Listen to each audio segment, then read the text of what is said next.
faktanya yang bersangkutan mengatakan sakit, akhirnya ditutup gugur oleh majelis hakim. Ya kita terima, memang fakta seperti itu. Semua majelis hakim harus dihormati. Saya harapkan kejaksaan juga melakukan OTT terhadap Sylvester Matutina, operasi tangkap terpidana. Ya, masalah eksekusi tidak eksekusi itu kan bicara lain nih, karena ini kan masalah kalau dia sakit atau bisa dieksekusi. Sangat sulit dibantah bahwa Kejaksaan Agung takut mengeksekusi. Klien kami ini melayangkan gugatan, 3 putusan pengadilan itu sudah mempunyai kekuatan hukum tetap terhadap salah satu terpidana dalam perkara pencemaran nama baik. Tapi sudah 6 tahun berjalan, itu eksekusi tidak dilakukan.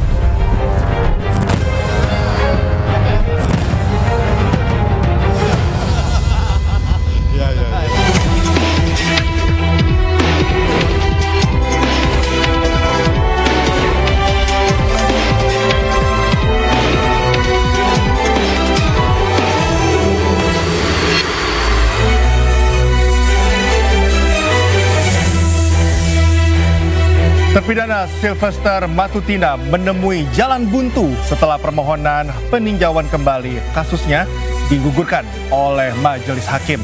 Kemudian di tengah kemelut kasus Sylvester, Kejaksaan Agung justru digugat, membuka babak baru pertarungan di panggung peradilan. Kapankah Sylvester akan dieksekusi? Saya Cika Mutazam, nilai interupsi Sylvester belum dieksekusi, Kejagung digugat.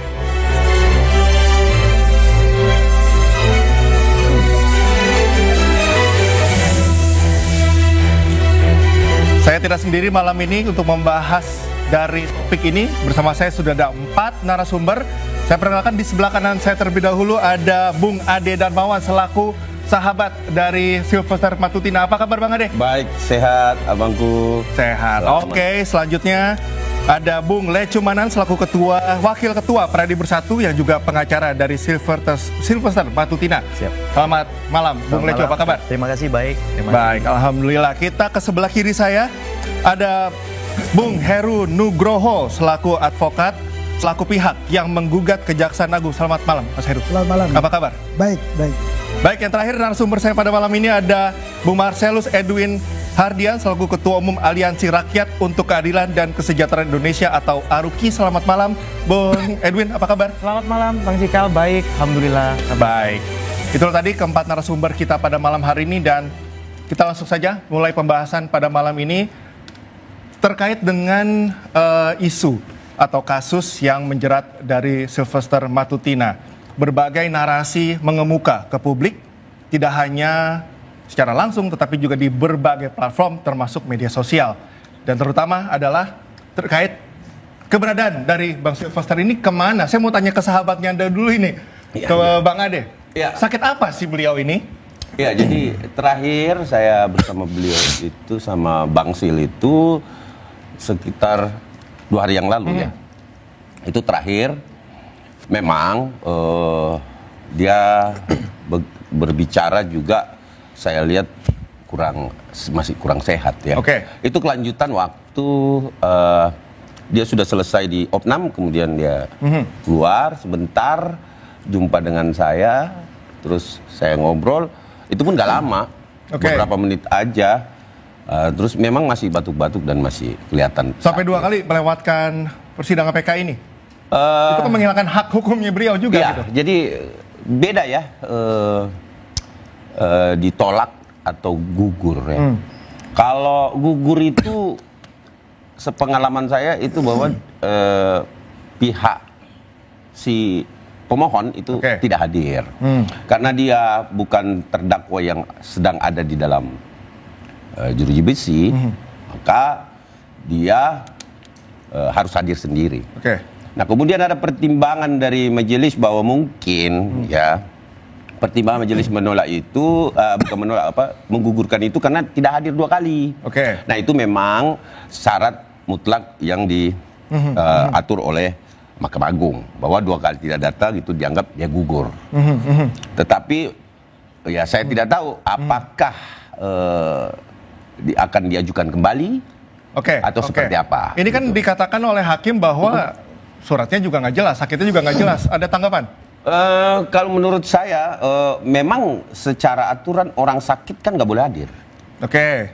Kan yang pertama ditanyakan oleh hakim itu nantinya kan, apakah Anda sehat? Kalau dia bilang nggak sehat, tetap ditunda sama aja. Nah, ketidakhadiran ini adalah memang perlu digugurkan karena 2 kali syarat itu tidak hadir. Dan bukan hanya yang pertama yang tidak diterima kalau begini. Artinya yang pertama, ya bukan yang terakhir aja. Yang pertama pun itu berarti tidak diterima sebenarnya surat sakit itu. Oke. Nah, sehingga gugur. Secara hukum memang seperti itu. Oke, Bang Lecu. Oke, saya ke Bang Lecu, ini 2 kali hak hukum dilewatkan begitu ya oleh Sifta Matutina. Tanggapan Anda seperti apa? Gimana kelanjutannya ini? Artinya begini, terkait dengan proses yang tidak dilaksanakan ya, dengan adanya sakit, ya kan, kemudian pengadilan berprinsip bahwa karena ketidakhadiran daripada seorang yang saat ini menjadi terpidana, itu akhirnya PK tersebut digugurkan. Tapi saya mau sampaikan di sini, saya adalah orang pertama yang menentang untuk dilaksanakannya PK. Karena kenapa? Secara hukum PK itu dapat diajukan maksimal 180 hari setelah putusan inkrah. Nah, artinya setelah putusan kasasi dibacakan, kita punya batas waktu 180 hari untuk mengajukan PK. Nah, tapi ini kalau saya lihat kan sudah 6 tahun. Jadi saya menyampaikan waktu itu kepada rekan saya Pak Silverster Matutina adalah tidak perlu melaksanakan PK. Nah, tetapi karena kita dalam membantu Silverstar ini kan bukan saya sendiri. Ada beberapa orang, ada beberapa tim yang kemudian ada yang menyampaikan perlu diajukan PK. Sehingga menurut saya ya kita memperkenankan pendapat yang lain gitu. Baik, Bang Lecu. Saya langsung ke tanggapan dari Bung Heru. Bagaimana tanggapan Anda? Ya kalau melihat kemarin atau 2 kali ini sudah tidak hadir ya. Ya harusnya malam ini dieksekusi.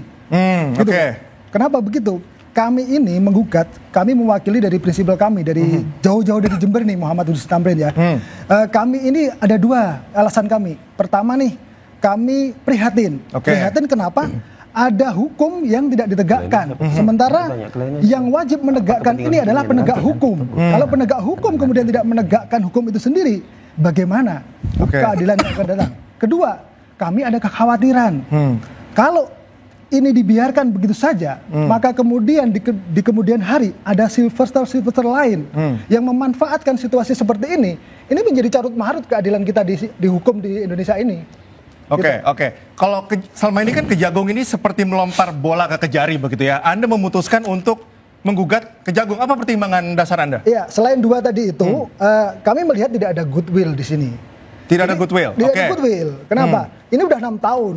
Dan di dalam KUHP 270 itu jelas bahwa jaksa itu satu-satunya yang punya kewajiban untuk melaksanakan putusan tersebut. Tapi ternyata 6 tahun ini, bahkan hari ini kita dengarkan nih Kapus Penkum gitu kan, yang beliau notabene dari Kejaksaan Negeri Jakarta Selatan pernah menyampaikan pada waktu itu ada kendala COVID.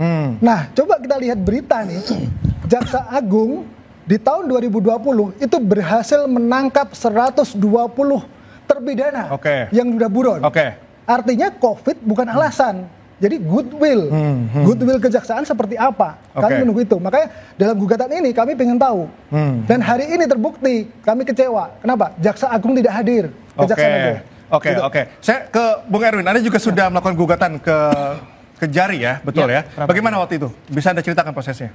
Kami sidang perdana itu hari Senin kemarin. Nah, pada persidangan perdana tersebut, Kejaksaan Negeri Jakarta Selatan mangkir, tidak hadir.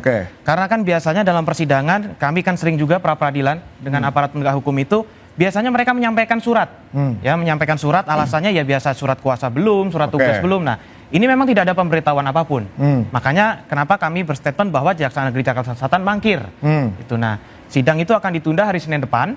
Ya, tanggal 1 September, dan kami berharap Kejaksaan Negeri Jakarta Selatan bisa hadir. Artinya ikuti saja rangkaian proses pra-peradilan itu sampai dengan selesainya nanti. Gitu loh. Artinya ketika Kejaksaan Negeri ini mangkir katakanlah, atau dalam perkara yang tadi disebutkan Kejaksaan Agung tidak hadir, ini kan akan menambah pertanyaan lagi, akan menambah banyak asumsi lagi sebetulnya. Nah, itu menurut saya. Saya mungkin ke Bang Ade, tanggapan. Itu asumsi. Singkat saja. Ya, asumsi bahwa tidak datang. Saya juga mau bertanya sama Bang Aruki ya. Bang Erwin. Bang Erwin ini Erwin ini menggugat Prapit udah baca putusan.